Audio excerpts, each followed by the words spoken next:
500, 1000 నోట్లు రద్దు చేసిన కేంద్రం డబ్బు మార్పిడికి కొన్ని పరిమితులు విధించిన విషయం తెలిసిందే.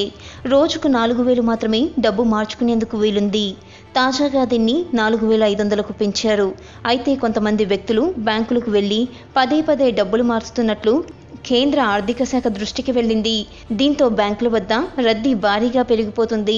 దీన్ని నిరోధించడంలో భాగంగా ఎన్నికల్లో దొంగ ఓట్లను అరికట్టేందుకు ఉపయోగించే ఇంక్ను వాడాలని ఆర్థిక శాఖ భావిస్తుంది. ఒకసారి డబ్బు తీసుకున్న వాళ్ళు మళ్లీ తీసుకోకుండా ఇంక్ మార్క్ వేయనున్నట్లు కేంద్ర ఆర్థిక శాఖ కార్యదర్శి శక్తికాంత్ దాస్ మీడియాకు వెల్లడించారు. కొందరు వ్యక్తులు పదే రావడం వల్లే బ్యాంకుల వద్ద రద్దీ బాగా పెరిగిందని కేంద్రం భావిస్తుంది. నల్లధనం ఉన్న వ్యక్తులు పెద్ద సంఖ్యలో ఇతరులను బ్యాంకులకు పంపిస్తుండడమే ఇందుకు కారణం. దీన్ని అరికట్టాలంటే ఇంక్ వేయడం ఒకటే మార్గమని ఆర్థిక శాఖ తెలిపింది. మరోవైపు నకిలీ నోట్ల నివారణకు ప్రత్యేక టాస్క్ ఫోర్స్ను ఏర్పాటు చేసినట్లు శక్తికాంత్ దాస్ తెలిపారు.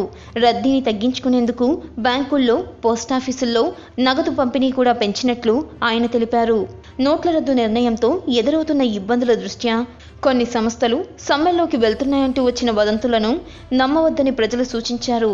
ఇబ్బందులను తగ్గించే క్రమంలో జన్ధన్ యోజన అకౌంట్లపై దృష్టి పెడుతున్నట్లు తెలిపారు. Like and subscribe Eagle Media Works.